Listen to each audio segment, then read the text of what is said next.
Welcome to DLR Rewind. I am Bill Baker. A House bill that many lawmakers and dairymen say will help the dairy industry and will also help the budget deficit.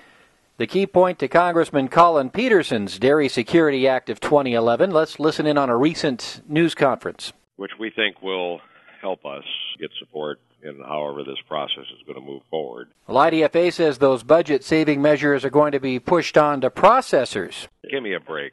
IDFA, a lot of those guys are protected by the make allowance. They're guaranteed a profit by the government. Some of them don't even have to market their products because of the current system. And then they're complaining. We're moving this system to a more market-oriented system, which is what they've been asking for. And now, when their part of it that protects their profit is part of the deal, then all of a sudden they're coming up with other kind of boogeymen and not talking about what's really going on here. So I don't have a lot of sympathy with some of this nonsense they've come out with.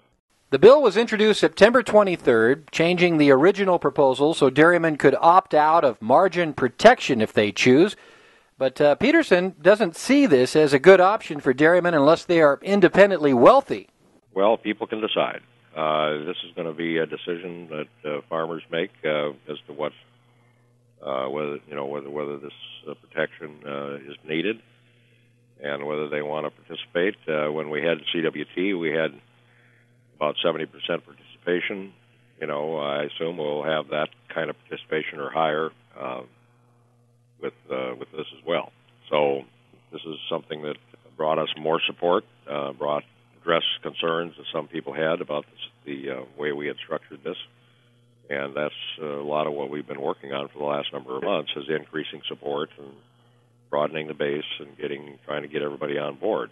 Of course, not everyone happy about this bill. Peterson reiterated on the conference call that this is the only shot that the dairy industry has. We are talking to these groups that are still on the outliers. There aren't very many of them, but they're out there, and we're trying to work with them. But I would say again, these folks are playing with fire. And, it's very easy to make something not happen in this Congress. And in my opinion, we can't afford it. And if people screw it up and it doesn't get done, it's on their head, not on ours. Congressman Peterson from Minnesota says the idea that supply management would not be mandatory doesn't settle this issue. One area of the country used to be opposed to it, and another area used to be in favor of it. Now that has flipped around. Now the people that were opposed are now in favor, and the people that were in favor are now opposed. And this is a function, in my opinion, more of the feed cost situation and the fight over market share. And so the people that had the upper hand when we subsidized corn and corn was cheap, they were against supply management. Now when corn's expensive, they're in favor of it, and vice versa, versus the guys that produce their own feed. So that's part of what's going on here, and people wanting to get more market share and grow and so forth. And we're all for growth, and we're all for exports, and we're all for making sure that we don't have a system that stunts the industry. And we don't believe this does. We think this is a very light-handed stabilization situation. It's going to be focused on moving those products into exports, moving them into the feeding programs, not storing them in some government vault someplace. The whole bill moves us significantly in the direction of a more market-oriented system. Getting rid of make allowances, getting rid of protections within the industry, where they don't really have to market. This is going to force the industry to be more market-oriented, to be having to go out and compete in the marketplace, competitive hay pricing, and so forth. This is where we have to go. We have protected this industry probably too much over the years, and this will, it doesn't completely, deregulate, but it does make this a much more market-oriented system.